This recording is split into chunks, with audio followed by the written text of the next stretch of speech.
Amados, agora nós vamos ver essa parte, que é a celebração do culto fúnebre, e tem como objetivo principal desse culto é consolar a família, né? E levar aos ouvintes que estarão nessa cerimônia um momento de reflexão sobre o seu futuro encontro com Deus. É uma oportunidade ímpar, né, de se evidenciar princípios cristãos de vida eterna, encorajamento, consolação, solidariedade e proclamar a salvação que há em Cristo Jesus. Tá? É bom lembrar que a igreja deve apoiar a família não só no dia do sepultamento, mas também em dias subsequentes, né?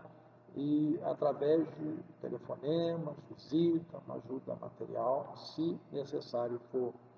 Por quê?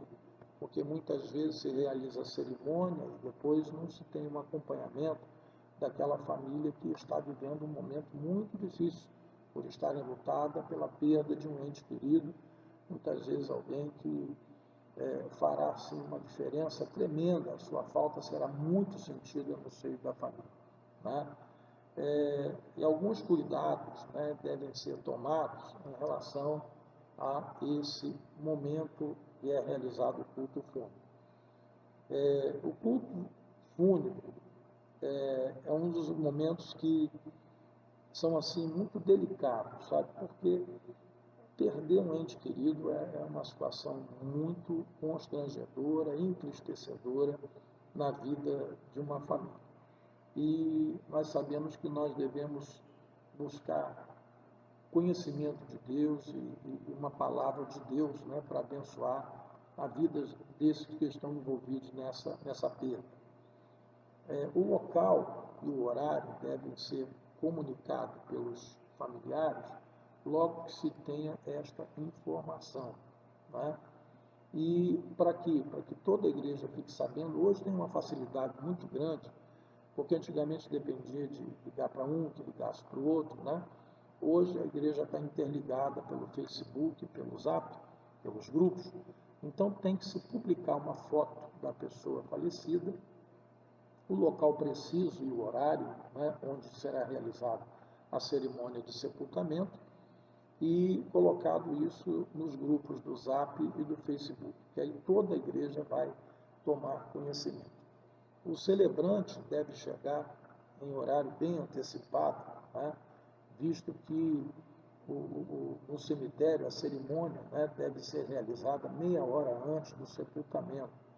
Em outros locais, pode ser realizado até com mais antecedência, como se, por exemplo, a cerimônia for realizada na igreja para depois acontecer o sepultamento lá no cemitério. Essa cerimônia da igreja deverá ser num horário bem antecipado, porque tem que prever aí o deslocamento das pessoas até o cemitério e fazer isso numa tranquilidade para não virar uma correria, né? Então, esse é o trâmite aí que tem que ser feito em termos de horário, né? E outra coisa é com relação à reverência, né?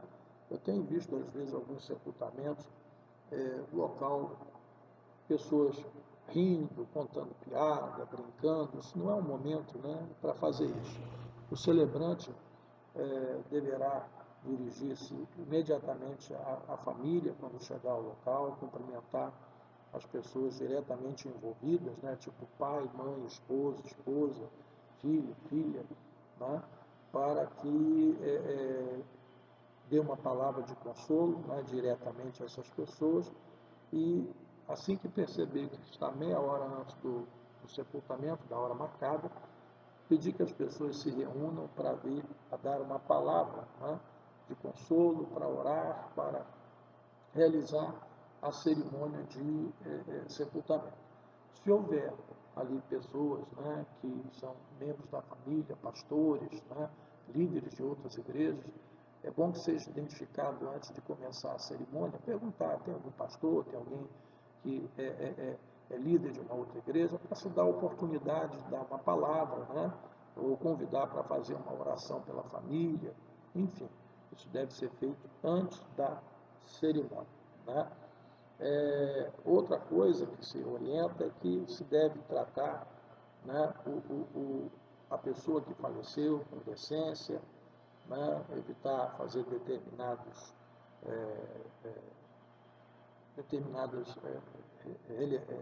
referências, né, que não seja aquela referência que dignifica, que glorifica o nome do Senhor e que reconhece a bênção do Senhor na vida dessa pessoa.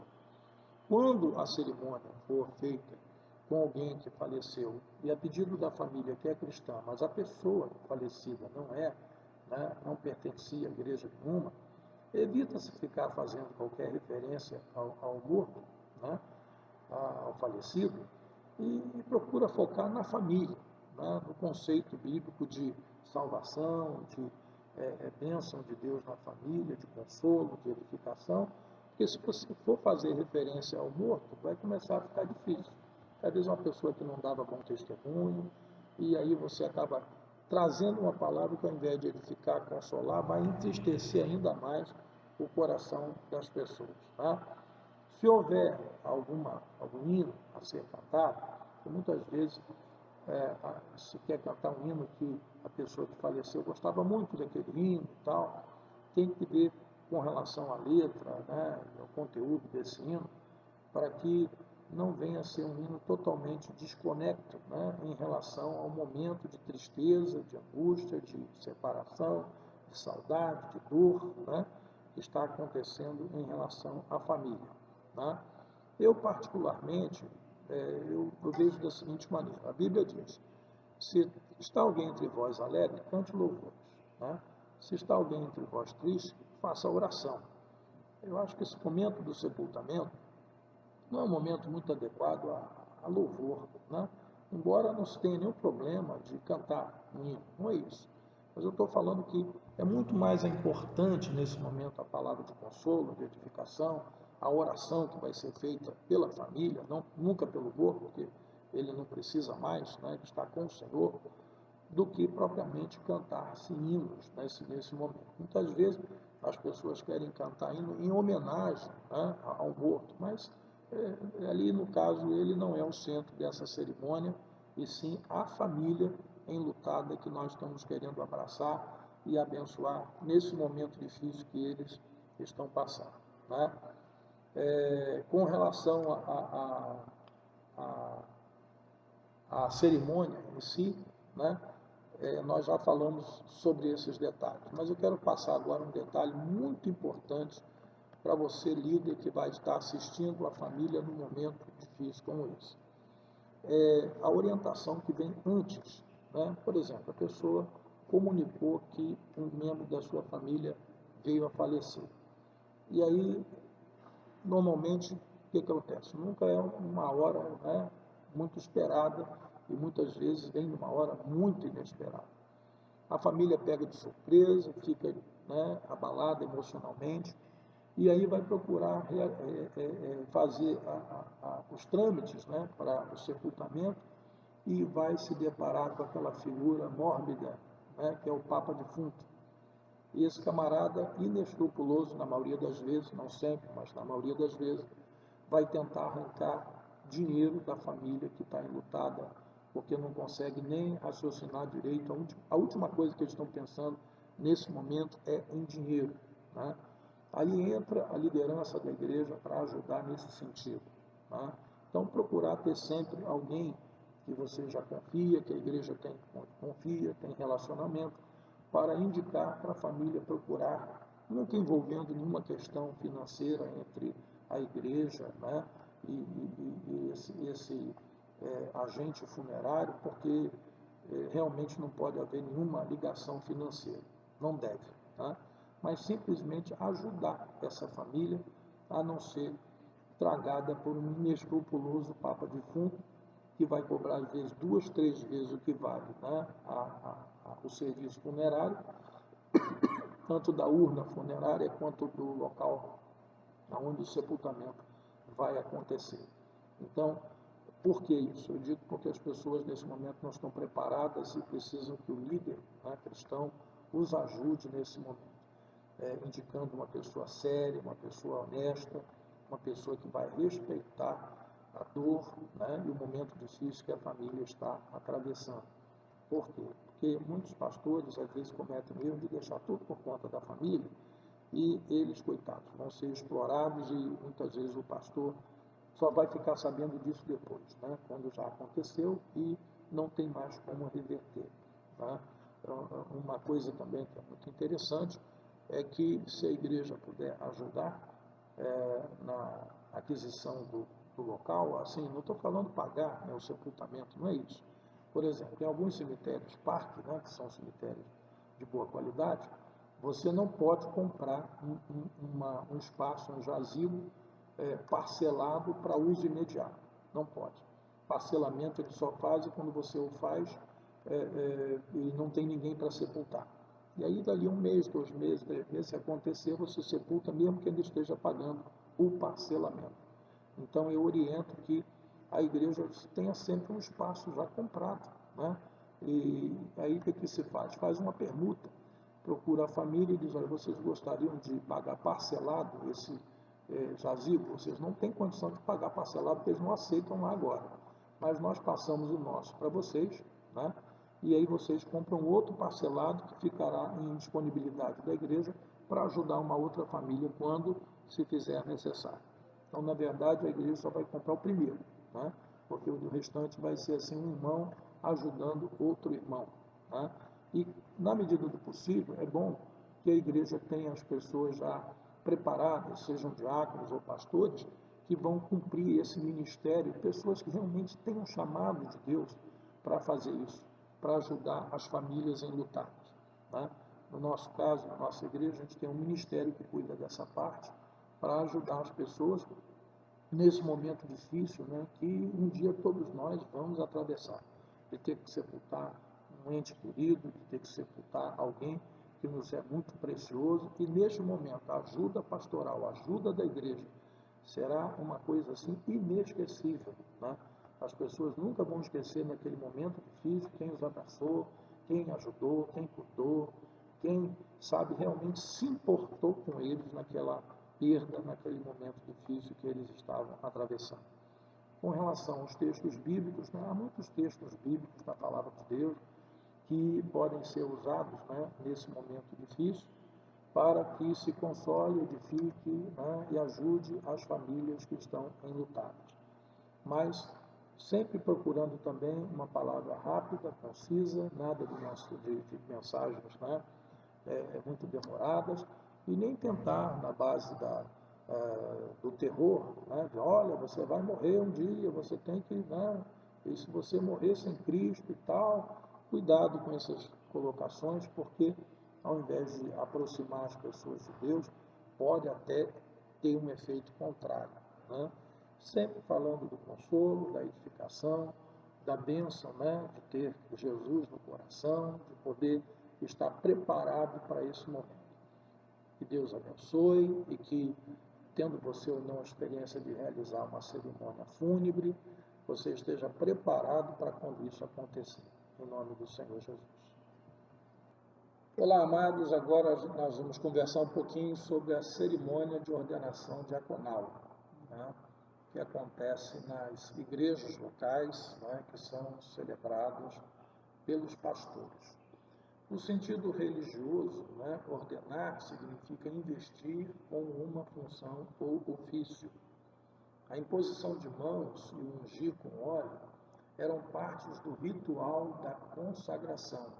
Timóteo, por exemplo, foi ordenado mediante imposição de mãos, né, do presbitério. Tito, além de ter sido ordenado da mesma maneira, tinha autoridade para ordenar outras pessoas, né, conforme nos diz a carta de Tito, capítulo 1, versículo 5. Né? Então, a cerimônia de ordenação, ela a cerimônia de ordenação a uma função ou ministério, né, está inserida no culto, que deverá transcorrer normalmente até o momento do procedimento que se dará após a pregação da palavra. Né? Ou seja, não tente realizar um culto especial só para ordenar diáconos, até porque a experiência mostra que quando é feito assim, o número de pessoas presentes tende a ser menor. Por quê? Porque só irão realmente aquelas pessoas que têm algum tipo de ligação com esses diáconos. E quando você faz no culto normal, você terá lá as pessoas, né, que estarão no culto normalmente, mais essas pessoas que têm ligação direta com os diáconos que estarão sendo ordenados, né? O diácono é uma função local e a cerimônia de ordenação é realizada pelo pastor regente da igreja local, né? Não é necessário de se chamar um bispo para ordenar o diácono. E por ser o diácono uma função local, isso significa também que essa ordenação ela tem valor para a igreja local. Não necessariamente um diácono transferido para outra igreja chegará lá na outra igreja como diácono. Isso é uma coisa a ser conversada de pastor para pastor, né? E reconhecida, né? Talvez a função, né? O chamado desse homem, dessa mulher, como diaconisa, porque também pode ser uma diaconisa, isso poderá acontecer.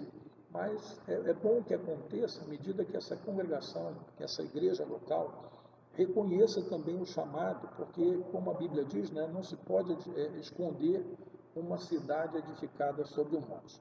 Se a pessoa é uma bênção, tem um chamado diaconal, isso vai acontecer lá na outra igreja para onde esse irmão ou essa irmã for transferida, né? Com relação à cerimônia em si, o candidato é convidado a subir ao altar, né? Em seguida, ele declarará publicamente o seu compromisso de fidelidade, submissão a Deus e a liderança da sua igreja local, né? Ele será convidado a falar algumas palavras, né? Empenhando a sua palavra, o candidato se colocará de joelhos e o celebrante, mediante imposição de mãos, o ordenará como diácono na igreja local, né? Em seguida, a esposa do candidato subirá ao altar também, ou já poderá estar com ele ali ao lado, né? E ambos se sentarão previamente nas cadeiras colocadas para esse fim, né? O celebrante, juntamente com os outros pastores presentes, que pode se convidar, pastores amigos, né? Formar ali um pequeno presbitério local, com pastores, para orar pelo candidato e pela esposa individualmente, né? O recém-ordenado receberá o seu certificado de ordenação e pode ser feito, né, dentro da igreja local. Existe já um modelo que pode ser fornecido pelo Conselho de Pastores, que facilita bastante para que não tenha que ficar inventando, né? Inclusive também o termo de compromisso, né, que é feito pelo diácono, existe também esse termo disponível no Conselho, para que todos possam seguir o mesmo termo e não ficar assim uma colcha de retalhos, né? E o casal ele vai receber essa ordenação, mas não significa que a esposa estará diretamente sendo ordenada ao ministério diaconal. Há casos em que a esposa não quer nem essa responsabilidade, ela não tem condição de assumi-la, mas ela vai estar juntamente com o seu marido ajudando, né, apoiando. Isso sim é muito importante, que a esposa acompanhe, que a esposa apoie o seu marido na chamada diaconal que o mesmo tem. Se a esposa também tem uma chamada diaconal, pode ser reconhecida juntamente com o marido, ou até posteriormente, como já vi várias vezes, a esposa recebe essa incumbência mais tarde, quando ela assume responsabilidades na igreja que a levam a uma posição diaconal na casa do Senhor, né? Nesse dia, é importante, né, nesse culto, que seja pregada uma mensagem que tenha a ver com o chamado de Deus na vida das pessoas, o dom dado por Deus, a importância, a relevância desse chamado, porque se prepara, inclusive, para aquele momento que estará sendo feito logo a seguir da mensagem, né? Então é bom que a cerimônia tenha, sim, apesar de ser um culto normal, mas que ela tenha um cunho, né, um pouco diferente dos cultos normais, quando se falará da importância do diácono na igreja, o seu chamamento, o seu dom, né? E tem muitos textos bíblicos falando sobre, inclusive, as qualificações do diácono, que podem ser usados numa cerimônia como essa. Então, é uma cerimônia importante, é uma cerimônia que não é muito corriqueira, né? Costuma acontecer de forma muito esporádica e deve ser feito dentro do culto da igreja. Porque quando se faz fora do culto, dos cultos normais, se cria uma cerimônia só para isso, o que acontece, na maioria das vezes, é uma igreja semi-vazia, né? Porque muitas pessoas não irão se não estiverem dentro de um culto normal. Então, marca-se a cerimônia, fala-se, avisa-se, convida-se, né? Mas é bom fazer. Se a igreja tem culto quarta-feira, faça na quarta. Se tem culto na quinta-feira, faça-se na quinta. Se é preferível fazer no domingo de manhã, faça domingo de manhã, mas sempre dentro do culto normal da igreja. Essa é a nossa orientação com relação às cerimônias de consagração diaconal. E torna a dizer, não é necessária a presença do bispo, os pastores locais ou um grupo de pastores amigos podem se reunir para realizar esta cerimônia. Amados, vamos conversar sobre a cerimônia mais comum, né, que acontece nas nossas igrejas, que é o culto público. Acontece toda semana, né, nos domingos, meio de semana, e a gente vai conversar um pouquinho sobre esse culto, como que a Nova Vida o realiza, como que a Nova Vida o faz. Né? Em primeiro lugar, o sentido abrangente do termo adoração refere-se ao fato de que tudo em nossa vida deve ser feito para glorificar a Deus. O sentido original da palavra significa servir, submeter-se, prestar culto e reverenciar. O uso da palavra adoração, no sentido mais específico, refere-se às músicas e às palavras que os cristãos dirigem a Deus em louvor, juntamente com a atitude do coração em uma reunião. Né? Segundo Weingruden, né?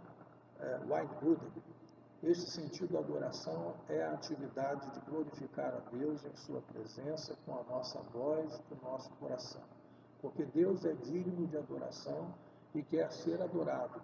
Tudo em nossos cultos de adoração deve ser planejado não para chamar a atenção para nós mesmos, nem para trazermos glória, mas sim para chamar a atenção para Deus e para levar as pessoas a pensarem a respeito dele.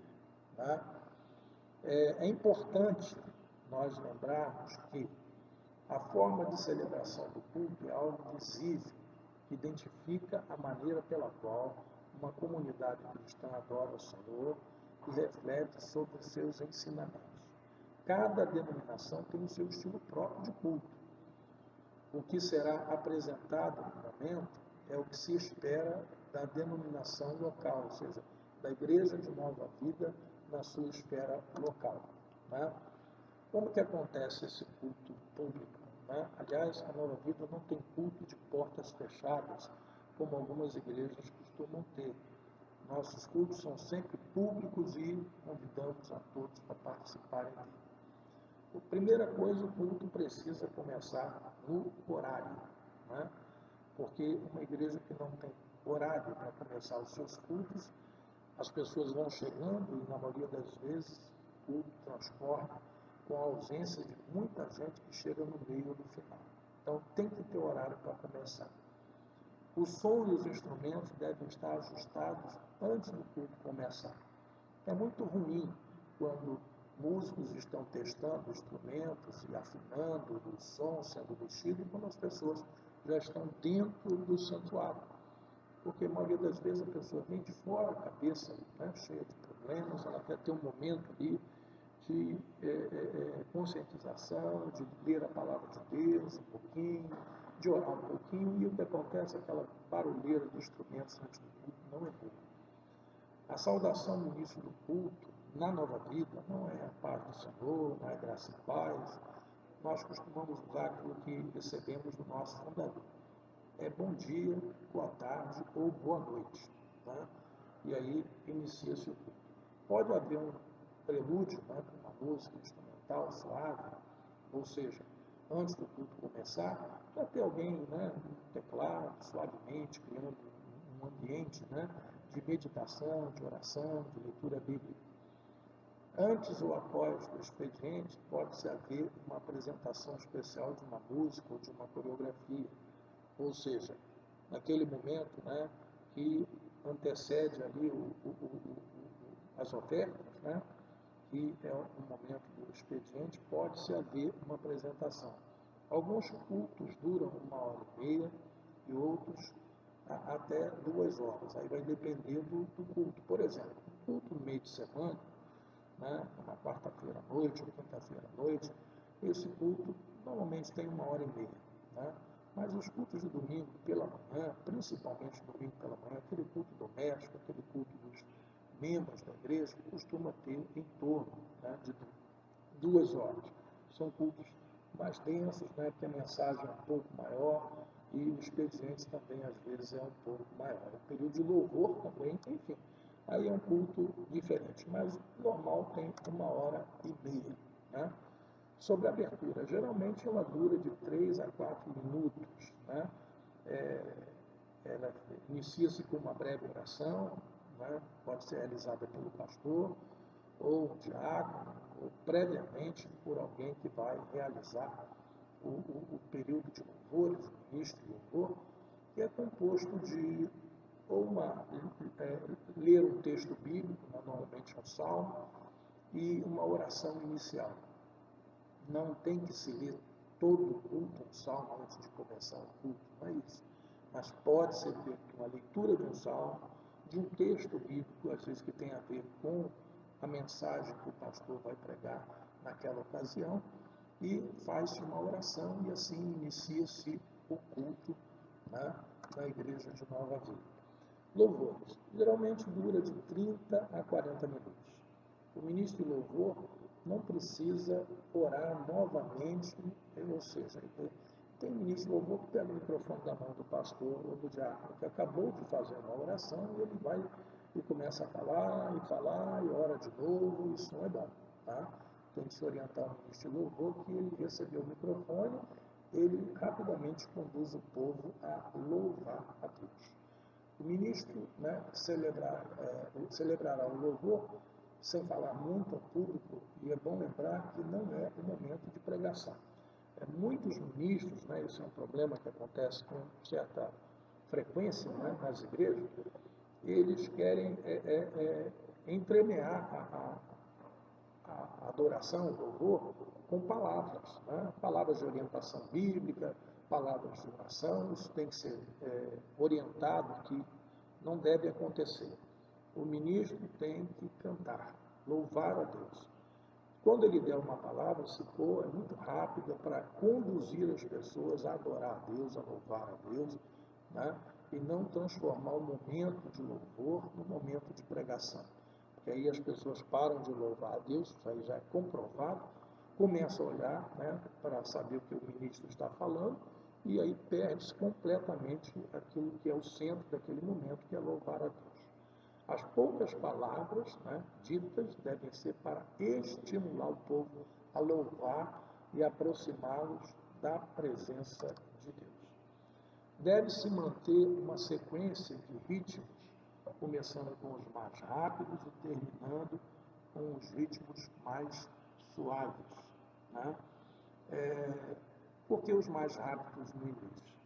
Porque quando a pessoa vem, né, de fora, seja de casa, seja do trabalho, principalmente meio de semana, a pessoa vem com a mente cheia de preocupações, de angústia, de ansiedade.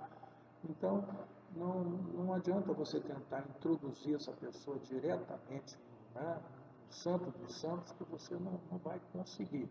Né? Então, é como alguém que entra no santuário. Primeiro ele vai para o pátio externo, depois ele vem para o pátio interno, depois ele passa pelo altar, que é o lugar santo, e aí, né, se chega ao lugar que é chamado de Santo dos Santos, que seria esse momento onde as pessoas estão completamente desligadas do mundo exterior e realmente com a sua vida ligada no trono de Deus. Né? Então, o ministro de louvor, ele tem que entender isso, senão ele vai escolher os louvores de maneira inadequada. Eu já vi muitas vezes começar assim, louvor com adoração, né? E depois passar para um hino de exaltação, alegria, né? E depois voltar de novo para a adoração, pois aí não é louvor, é uma gangorra, né? Isso tem que seguir uma sequência, né? É como se você, num gráfico, né? Você começasse num ponto mais baixo e vai crescendo, crescendo, crescendo, até se chegar no ápice, né? E terminar no ápice. O louvor precisa terminar nesse ápice, onde as pessoas estão integralmente na presença de Deus, né? Ao final do louvor pode-se cantar uma música que se estimula a comunhão e ao cumprimento dos irmãos uns aos outros. Não significa que todo louvor, né, terá que ter no final uma música de comunhão. É bom, né, se puder ter, em alguns louvores feitos na igreja, terminar-se com comunhão, porque uma vez que eu saio do Santo dos Santos, né, eu estou com a minha face resplandecente e eu quero abençoar, eu quero cumprimentar, eu quero estimular os meus irmãos, né, a fazerem o mesmo. Então, o ministro deverá passar o microfone ao responsável pela próxima parte do culto durante os cumprimentos da congregação. Por quê? Porque enquanto a congregação está se cumprimentando, se abraçando, se congratulando, se abençoando, o ministro terá tempo, né, o pastor terá tempo de arrumar ali no púlpito a sua Bíblia, os seus esboços, o seu expediente para dar os avisos, enfim, enquanto o povo está se cumprimentando, e quando o povo sentar-se, ele já estará totalmente arrumado e preparado para falar ao coração das pessoas. Há muitos ministros de louvor que passam, já vi, o microfone para o pastor, né, sem terminar o período de louvor. Ele, na verdade, não terminou. Ele não orou, ele não terminou, simplesmente passa o microfone e o pastor tem que fazer o restante do trabalho dele para conseguir se ajeitar ali no culto. Então, estou orientando que o ministro do louvor, quando ele terminar, ele faz uma breve oração e anima as pessoas a se cumprimentarem enquanto o pastor estará se acomodando, né? Apenas por uma questão de orientação em relação aos hinos, né? Pode-se dividir os hinos das seguintes categorias. Os hinos de exaltação, que são os hinos de abertura, né? Os hinos de meditação, que é um hino que faz a ponte entre o hino de alegria, de abertura, para preparar a pessoa para cantar o hino de adoração. Normalmente, de meditação, são hinos que levam as pessoas a pensarem sobre sua vida com Deus, seu relacionamento com Deus, sua posição como cristão nesse mundo, né? Depois, o hino de adoração, que visa puramente colocar a pessoa no santo dos santos para adorar a Deus. E no final, o hino de comunhão. Então, para guardar a sequência, né? Exaltação, meditação, adoração e comunhão, né? Poderá substituir o hino de comunhão no final por mais um hino de adoração? Sim, pode substituir, né?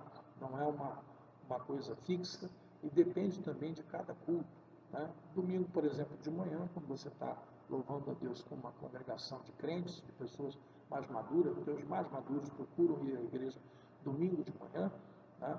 Você sente que o louvor flui com rapidez, né, para o Santo dos Santos. Mas à noite, quando você vai fazer um louvor à noite na igreja, com a igreja cheia de visitantes e novos convertidos e tal, é uma dificuldade tirar esse pessoal, né, da cabeça lá de fora para colocá-los no Santo dos Santos. Aí você tem que escolher hinos que estimulem a esse entrar no Santo dos Santos para adorar a Deus, né? Sobre o expediente do culto. Geralmente deve-se durar entre 15 a 20 minutos, ou seja, os avisos, né? A gente tem uma tendência, à medida que a igreja cresce, de ter muito acontecimento na igreja, né? Muitas coisas acontecendo. E aí o pastor se vê obrigado a falar de cada uma delas, inclusive para satisfazer os ministérios. Eu dou uma dica aos irmãos que estão vivendo esse tipo de problema, né, ou você que futuramente possa viver esse tipo de problema, é criar um informativo na igreja para falar dessas coisas e não ter que ficar dando muitos detalhes de cima do púlpito, porque os detalhes estarão contidos no informativo. Isso ajuda a minimizar o número de coisas que são faladas durante o expediente da igreja, né? Esses anúncios, né, precisam ser dados de forma clara, objetiva, de preferência com uma sequência lógica das datas que vão acontecer e dos cultos e dos eventos que acontecem durante a semana, né? Para não virar uma colcha de retalho, fala-se de uma data que está lá na frente, depois fala-se de uma data que já está em cima, que é um dia depois, e isso não dá uma ordem cronológica aos acontecimentos da igreja. A outra coisa é pedir o pessoal que está responsável pelo data show, né, para eles fazerem um audiovisual, né, um PowerPoint ou então slides, né, assim, bem bonitos, bem atualizados daquilo que está sendo falado, porque aí esse momento torna-se um momento muito prazeroso, um audiovisual. A pessoa está vendo o pastor falar e, ao mesmo tempo, a imagem está focada naquilo que ele está falando. Tá? E quando passar esse período dos avisos, depois virá a oferta, então também no momento da oferta, aquele vazio que fica, pode se projetar alguns slides que o pastor não falou para reforçar aquilo que está acontecendo na igreja na semana ou nos dias subsequentes. Tá? Com relação ao ofertório, período de dízimos e ofertas, também é uma parte muito importante do culto. Deve-se falar das necessidades da igreja, depois orar pelos dízimos, pelas ofertas, com a congregação. Né? E esse de pé aí, né, que você está vendo aí no vídeo, isso é uma coisa que não há necessidade de, né, colocar o povo de pé para orar pelas ofertas. Isso aí, inclusive, depois a gente vai acertar aí. Mas é importante que se ore pelas ofertas, estimule o povo a entregar, né, nas mãos do pastor ou do dirigente do culto, pode ser também um diácono, né, e as ofertas que são ofertas especiais e dízimos, e o restante será depositado nas sacolas. Né? Após o período de ofertório, pode-se haver também um momento de oração, algum motivo específico, por um aniversariante, né?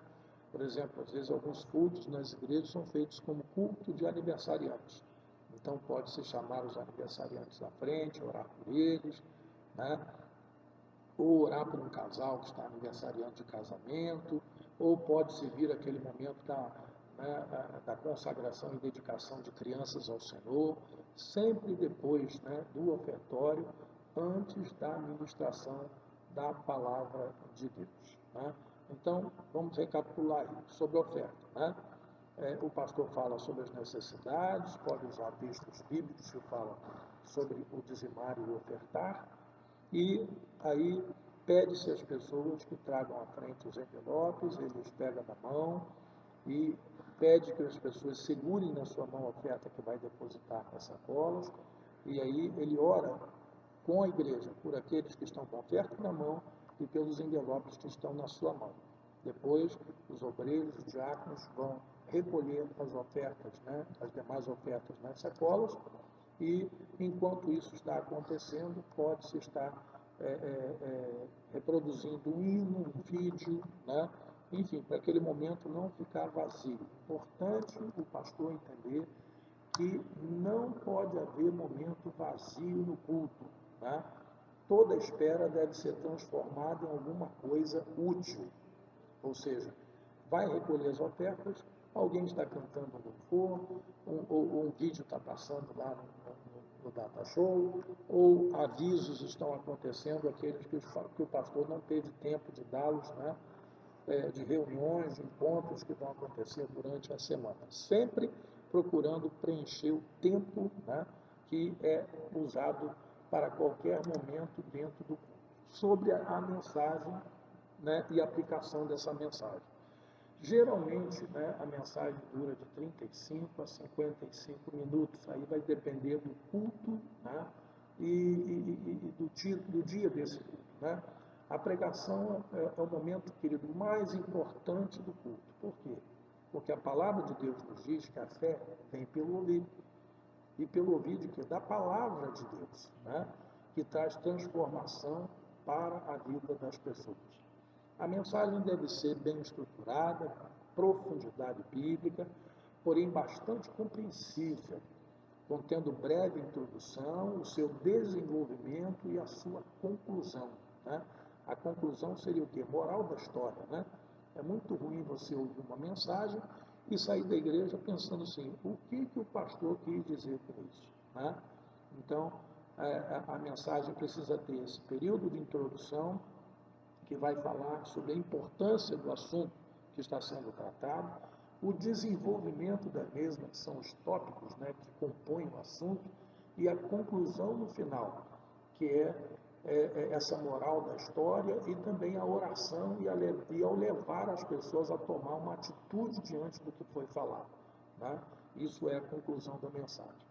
É recomendado que se faça a aplicação da mensagem pregada através do apelo ou desafio, orando também por aqueles que se decidirem por Cristo, ou seja, uma mensagem que termina sem essa aplicação, né, é uma mensagem que você fez as pessoas entenderem, mas as pessoas não tiveram oportunidade de aplicar isso em suas vidas. O pregador precisa aplicar aquilo que foi falado à vida das pessoas. O término do culto. Deve-se evitar fazer qualquer outra atividade após o momento da pregação e aplicação da palavra de Deus, porque sendo a mensagem a parte mais importante do culto, o ouvinte deve sair do templo com a palavra de Deus ecoando na sua mente e no seu coração. É muito bom a gente entender isso, é importante, porque às vezes depois, já participei de alguns cultos na Nova Vida, teve tanta coisa depois da mensagem, que no final você perguntava a alguém o que foi pregado, a maioria das pessoas não sabia mais dizer o que foi, porque aconteceu tanta coisa depois. Eu sei que há aquele culto especial, por exemplo, Dia das Mães, né, em que as crianças no final podem fazer uma apresentação antes do culto acabar para homenagear as mamães, os papais, né? Há aquele culto que no final, dia de aniversariante, de casamento, se reúne os casais no culto, normalmente você pregou uma mensagem sobre família, e aí você ora pelos casais que estão aniversariando, e isso não tem problema. Eu estou falando de colocar muita coisa, né, depois do culto, depois da mensagem, de forma a tornar quase que imperceptível às pessoas lembrar, né, aquilo que foi pregado. E aí isso que nós devemos evitar, né? Terminou o culto, que Deus abençoe a todos rica e abundantemente e pode-se fazer até ressaltar, né, aquilo que foi pregado. A saudação final da nossa denominação é boa noite, boa tarde, bom dia, e que Deus os abençoe rica e abundantemente. A Nova Vida não tem o costume de terminar o culto com a doxologia paulina, né, ou seja, a bênção apostólica, muito embora esta saudação seja bíblica, né, e faça parte do Novo Testamento, muito menos com a bênção sacerdotal, né, que pertence ao Antigo Testamento. Então, está proibido fazer isso, não é questão de proibição. Se nós estamos falando de identidade, nós temos que preservar a nossa identidade, né? Outras igrejas o fazem sempre com outro tipo de saudação. Então, nós respeitamos, entendemos, foi uma saudação que eles escolheram para terminar o culto, mas a Nova Vida é assim, que Deus o abençoe, o te abençoe, rica e abundantemente. Com isso, nós estamos terminando aí, né, esse assunto de o culto normal, o culto, né, comum na igreja, ou seja, a celebração do culto na igreja de Nova Vida. Amados, vamos falar um pouquinho agora sobre o culto no lar, né? É um momento também muito importante, que abençoa tantas vidas e que a Igreja de Nova Vida o realiza desde os seus primórdios, né? Eu me lembro quando, muitos anos atrás, eu me converti, e era em 1976, na Igreja de Nova Vida em Fonseca, e lá haviam 3 combis, né, que eram dedicadas a realizar esses cultos no lar toda semana, ou seja, 3 grupos de irmãos saíam da igreja, lotando essas combis para a realização de cultos que eram realizados nos lares onde as pessoas pediam, né, que fosse feito um culto na sua casa. O culto no lar é uma excelente oportunidade para a evangelização. Em seu ministério, Jesus utilizou várias vezes para divulgar as boas novas do Evangelho, para curar e realizar milagres. Foi durante um culto em sua própria casa que ele curou o paralítico de Cafarnaum. Cornélio foi batizado com o Espírito Santo durante um culto em sua casa. Ele havia reunido seus parentes e amigos para ouvirem a palavra de Deus e todos foram abençoados, conforme nos diz Atos 10, de 23 a 48. Né? Quais são os principais objetivos dos cultos que são realizados no lar? Primeiro, render graças a Deus pelas bênçãos recebidas ou por uma bênção específica. Normalmente acontece o seguinte: alguém está fazendo aniversário, né, e pede um culto no lar. Né? Alguém recebeu uma graça, uma bênção, um milagre na sua vida, está muito feliz e pediu para realizar um culto em ação de graças na sua casa. Alguém quer aproveitar a ocasião para evangelizar, né, seus familiares diretos e amigos, e aí os convida para participarem de um culto no lar. Né? O culto no lar também promove comunhão. É muito importante essa comunhão, né, entre aqueles que já estão no corpo de Cristo e aqueles que, através do culto no lar, vêm a ter contato direto com o povo de Deus dentro de uma residência. Né? Também é ótimo para a evangelização de parentes e convidados do anfitrião, ou seja, daquele que está recebendo na sua casa um grupo de irmãos para realizar culto no lar. Né? É importante a gente lembrar que o período médio para a duração de um culto no lar é de 1 hora. É diferente da igreja, que pode gerar de 1h30 a 2 horas. Por quê? Porque o culto no lar, ele não tem expediente, né? Ele não tem oferta, a mensagem é mais curta e o período de louvor também, às vezes, por se tratar de um culto no lar, não poder fazer, às vezes, muito barulho num apartamento, né? Também é um período menor. Consideramos também a possibilidade da situação do louvor, dependendo se for num apartamento que às vezes não pode fazer barulho. Né?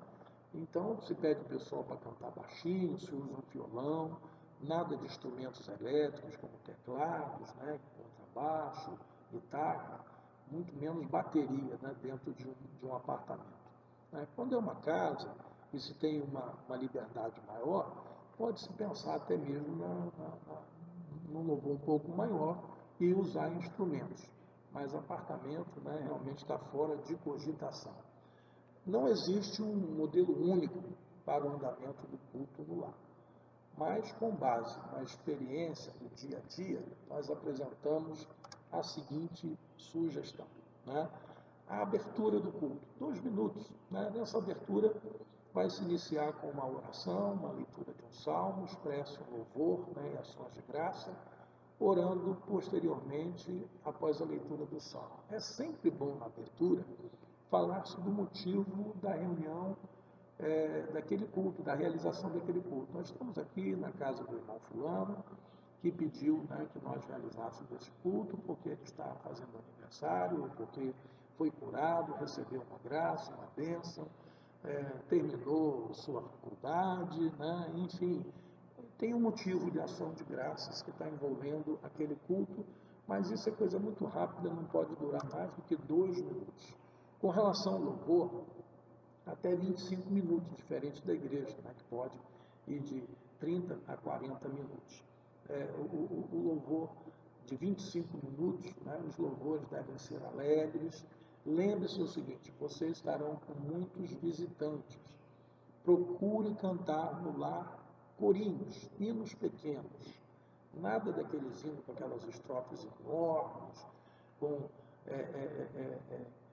citações, né, assim, que só quem entende a palavra de Deus vai entender a letra do hino. Não, procure cantar coisas simples, fáceis de entender, de gratidão, né, a Deus, e para inspirar as pessoas a essa gratidão. Seguindo o mesmo critério do culto na igreja, também os hinos mais rápidos, mais alegres para abertura, e aqueles mais, né, contemplativos, de adoração para o meio, e se pode também terminar com um hino de comunhão, fazendo as pessoas apertarem as mãos, segurarem as mãos umas das outras, né, no final dar um abraço, gerando comunhão entre aqueles que estão participando do culto. A confraternização, né? Até um minuto após a administração dos louvores, o celebrante pode solicitar que todos se cumprimentem, né? Os participantes cristãos terão uma oportunidade com isso, né? De com poucas palavras dar um bem-vindo, né? Aquele que está ali visitando aquela casa e não é cristão, enfim, que prazer estar com você aqui, né?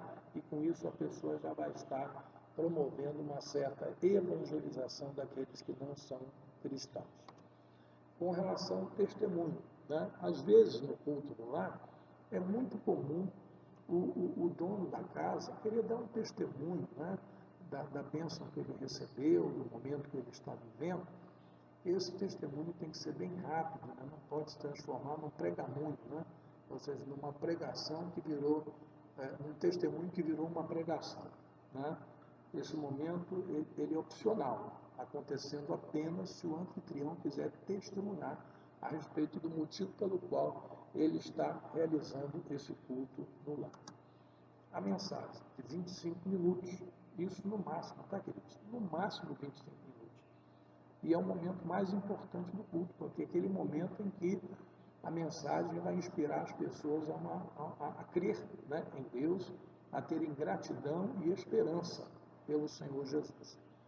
Caso haja não crentes, é fundamental a evangelização, ou seja, que a evangelização esteja presente no bojo dessa mensagem, podendo haver também apelo para a conversão e a oração pelos que se convertem no final, porque o culto no lar, ele traz essa questão, né, de adoração, de alegria, de agradecimento a Deus, mas também de evangelização de pessoas que talvez nunca iriam numa igreja, mas que convidados por um amigo, por um parente, vão participar do culto no lar. Eu vejo o culto no lar como uma porta aberta para ganhar essas pessoas para o Senhor Jesus. Com relação à oração, né? Após a pregação, no final, dedicarmos 3 minutos, né, para convidar, né, até o anfitrião, o aniversariante, que seja, para que seja orado por aquela pessoa, né? Ou, no caso dele estar agradecendo por uma bênção alcançada, agradecer a Deus por aquela bênção. E, no final, orar, né? Terminar com aquela oração dizendo: Senhor, graças te damos por estarmos aqui, né? E pela bênção que esse irmão alcançou e tal, chame-o à frente, impõe as mãos, né? E ore também pelas pessoas que se converteram, vieram a se converter nesse culto no lar, né? Encerramento de 1 minuto. Após ministrar a oração por aquele lá, o celebrante encerrará a cerimônia agradecendo a todos os presentes. Que bom que você veio, que você esteve conosco, né? E até estendendo um convite para a pessoa estar na igreja, pode falar até dos horários de culto. Olha, na nossa igreja nós temos culto dia tal, nos dias tais, horários tais, e você é bem-vindo, né? Se puder distribuir uma literatura, porque às vezes a pessoa não lembra, né, daquilo que foi falado, do horário de culto, mas se tiver uma literatura com os horários de culto, será bom que a pessoa colocará no bolso, levará para casa, terá lá os horários com o telefone da igreja, enfim, para que ela se sinta mais do que convidada para também estar com aquelas pessoas na casa do Senhor, né? Com isso nós estamos encerrando nossa proposta, né, de celebrações, onde nós abordamos várias ocasiões importantes que acontecem dentro da casa do Senhor. E que isso possa servir a você como uma base para futuramente, quando você estiver dirigindo uma cerimônia como qualquer uma dessas, ou que você já seja talvez um diácono que costuma dirigir algumas dessas cerimônias, você o faça com conhecimento de causa, sabendo que a nova vida tem uma forma de se expressar, de pensar, e assim nós podemos fazer sempre o melhor para a casa de Deus. Que Deus abençoe a todos, como fazemos na nova vida, rica e abundantemente.